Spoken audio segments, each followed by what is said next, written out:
Hi there folks, well welcome back to my channel. For this video I'm going to be talking a wee bit about Scottish folklore and mythology, and how I think there's definitely some figures and creatures from Scottish folklore and Scottish mythology that would be perfect for a fantasy setting. And I'd say a lot of them would be really good within a dark fantasy or a horror fantasy setting. And yeah, again, as with Scottish history, there's so much about Scottish folklore and mythology that is quite dark and quite foreboding. But again, for like a good few months of the year, we've got very little, very few hours of daylight, and we've had to have some very long dark nights. So we definitely have developed something of a kind of a dark folklore and a dark kind of storytelling format. But before I do get on to some of the creatures and from Scottish mythology that I would love to see more in fantasy, if you enjoy my channel, if you enjoy my videos, if you can click on the subscribe button, click on that notification bell, leave some likes, leave some comments. It's always really appreciated. It really does help the channel to grow. It helps kind of let YouTube know that this is the sort of content that people want to be watching. And if you want to support the channel further, you can also follow me on TikTok as well. I do post up on there now and again, so you can see some of the shorter form videos. So with that out of the road, on some of the creatures and figures from Scottish mythology that I'd love to see in fantasy. And I think probably one of the ones that I've seen in lists quite a lot is the Dulodan. Again, if I am mispronouncing that, or I'm not quite getting the name right, especially with it being Gaelic, just let me know. And this is the one. I think it's mostly up in Orkney, and it is the one where it's like it's a horse, and it's got a rider, but they're sort of melded into the one body, and they've got no skin. And if I remember correctly as well, it's like the rider's head is like overly large and kind of lolls about, and it's got really long arms that drag on the ground. And it's supposed to come ashore like during really stormy nights, and will chase people down. And apparently the only way to escape this creature, the Dulodan, is to cross flowing fresh water. So it's like a flowing stream, because apparently, with it being quite a dark creature, it can't cross flowing fresh water.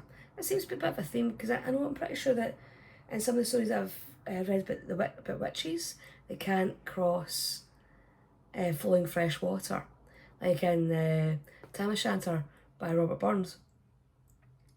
It's like Tam escapes because he is able to ride across the River Doon by going over the Brigadoon. And but again, with getting back on topic, with the Dulodan, I think it'd be perfect for a bit of fantasy horror, because I can really imagine that, like, kind of, you can really build up the suspense and like really kind of take it to town and just like really kind of build up like the horror aspect of it. And another figure that was again quite a dark one. This is probably one that people have heard about because of the anti-Scot sculptures near Falkirk, and it's the Kelpies. Yeah, a lot of people know about the Kelpie statues, as I was saying, that you can go and like visit them at the Helix Park, and you can like drive right by them when you're driving by Falkirk. But I have to admit is that when you do see them on a really misty day, and you just see these like giant horses' heads looming out of the gloom. They are like okay, they're dramatic enough during nice weather, but when you see them kind of looming out of the mist, I can imagine like tourists who maybe don't know about them, or maybe don't realise where they are, and just see them coming out the mist and be like, we'll take that moment of like, seriously, what the hell is that? Because again, it's like the tallest horse sculptures in the world, as far as I know.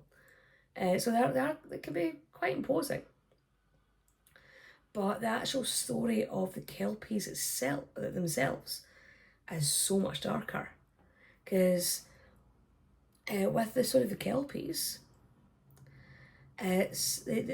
usually within ways they take the form of horses, like really stunningly beautiful horses, and they can entice people to either like come over and like try and stroke them or get on their backs. And then once they do, they realise that they either can't take their hands off them or they can't get off their backs. And the Kelpie just rides into the water, taking their victim with them. And the victim's never seen again. And I think that in some cases, they come ashore as really beautiful people. I think it's usually in the form of really beautiful men. And they entice young women down to the shoreline, and again do the exact same thing of take them into the water, like whether it be a river or a loch, and the person's never seen again. So I can imagine that being like quite a dark fantasy horror. But this one I think probably is a bit more kind of a fantasy tragedy, and that'd be the Selkies. And a lot of the Selkie stories are up, and again, and right up in Caithness and Sutherland, right up in the North Coast, Orkney, I think maybe possible Shetland as well. And again, like areas that are very Norse influenced. Because I think the root for the Selkie story actually does come from the Norse. And again, Shetland and Orkney were part of Norway until the reign of, I think it was James III. Anyway, and the whole premise of it is that Selkies or seals will come ashore, remove their seal skin, and take on human form. But they'll try and have their skin folded away and kept with somewhere safe, so that they can go retrieve it, put the skin back on, and return to the sea.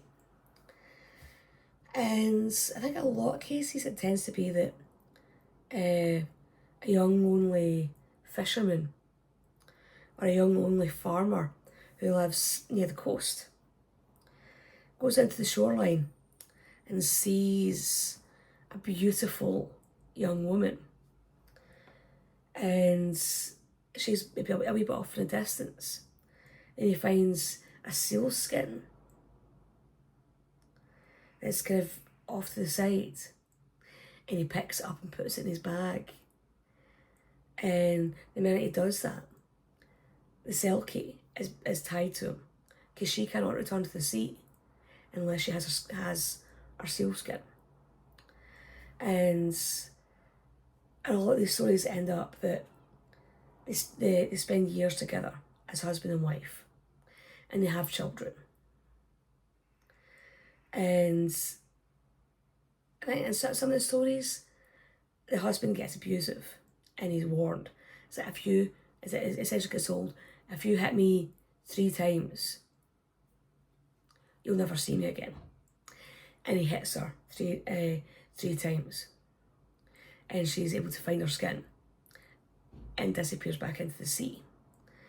Well, I think in other stories, it's she somehow comes across her skin, and the yearning for returning back to her home and her own people becomes too much, and she goes back to the sea. And I can imagine that being quite a tragic fantasy. And this is maybe kind of verging more into the realm of urban legend. And I know I've written a flash fiction about this before in my collection, The Dance Macabre, but I think the Gorbals Vampire, which is the basis for an event that took place in 1954 in the Gorbals area of Glasgow, would actually make a really interesting dark fantasy or fantasy horror. And the whole premise of it is that back in 1954, over 2 nights, the children of the Gorbals were swarming the southern Acropolis, which is right in Caledonia Road, right in the centre of the Gorbals. And they were claiming that there was a 7-foot tall vampire in the southern Acropolis, and that he was coming out at night, and he already attacked and killed 2 children. And obviously that the parents and the local authorities were going like, no, that's not what's happening. And it's like, no one's died, there's no vampire, go home. And the kids were like, no, we're out here to hunt this vampire. And they were roaming around the southern Acropolis with essentially homemade chips and homemade tomahawks, and they were vampire hunting. And I always remember my dad, who is from Glasgow himself, he is from the south side of Glasgow, he found out about this and burst out laughing because, as far as he's concerned, of course the Gorbals Wains were going to be going out vampire hunting. You don't, and as far as he was concerned, you do not cross Gorbals Wains because they will have you. But again, I think that could be an interesting one. And I think you could take it in different ways and do something with it, but I think that could be a good one. And another one from Glasgow, another urban legend, is the Gurning Man of Glasgow. And I think this was back in, I think it was originally the 60s or 70s. And I think there was some woman walking home, and I've obviously been on a night out, and they saw there was somebody up ahead just standing there. And they obviously just got that vibe of like, something's not quite right with this picture. But they kept walking, and as they got closer, they actually got a clearer view of who it was they were seeing. And apparently it was an older guy, right? I think probably in his like 50s or 60s or something, and what looked like a black leotard, and was gurning. So essentially pulling weird faces. And they kind of the 2 women freaked out and ran home. And apparently there was claims that he'd shown up in people's houses. That there was like woman who woke up in the middle of the night, could hear strange breathing, thought, it's got to be her husband's, he's snoring. She rolls over in her bed and realises, wait a minute, there's somebody standing at the end of my bed. And apparently that was supposed to be the Gurning Man of Glasgow. And apparently everything went quiet for a couple of decades. And then in the early 2000s, apparently was seen again in the Queen's Park area of Glasgow. So again, that could be an interesting one. And yeah, and again, it's one of those kind of stories that you might come across if you are into Scottish folklore and Scottish urban legends, but maybe a lot of people don't really know about, because everyone knows about Nessie. I think there have already been like novels and movies made about Nessie. And I think it's another one. It's just going down more into the borders now. And there's the red cap. And it's supposed to, it's a wee kind of brownie sort of thing, right? But they're not nice like brownies. Brownies clean your houses. Brownies are said to be the ones that make sure all the household tasks are done. But red caps, they haunt borders castles, like Hermitage. Hermitage is supposed to have a red cap. And the reason why it's called a red cap is because it's got a cap. And the reason why it's red is because it regularly has been dipped in the blood of its victims. So it'll be maybe somebody's out and they get caught out because like nights come in and they're looking for shelter. And the only place they can find is maybe some ruins tower house, some ruins castle, or they get enticed in by something. And the brownie essentially does them in and gives their cap a fresh dip. And I think probably one of the most famous cases for a red cap, or one of the more famous locations for a red cap, is that one I've just mentioned a moment or so ago, and that's Hermitage Castle. And again, it's not far from the Scottish border, and it is actually quite a striking castle, and it's got quite a bloody history. Again, with it being in the Scottish borders, with being so much border reaving, and like fighting across the border, yeah, that does have a reputation.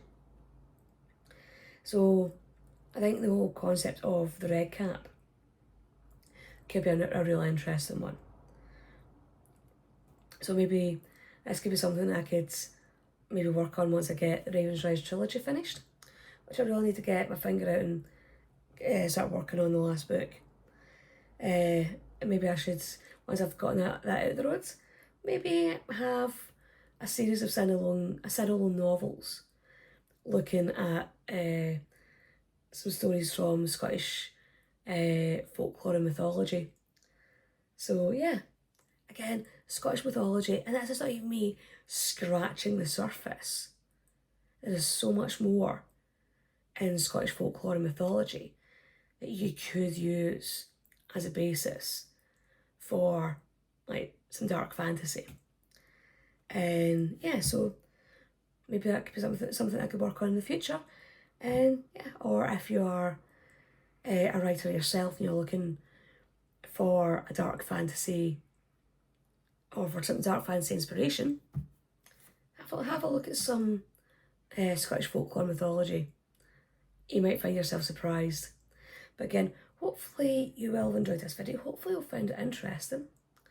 And I'll see you all in the next video. Bye bye.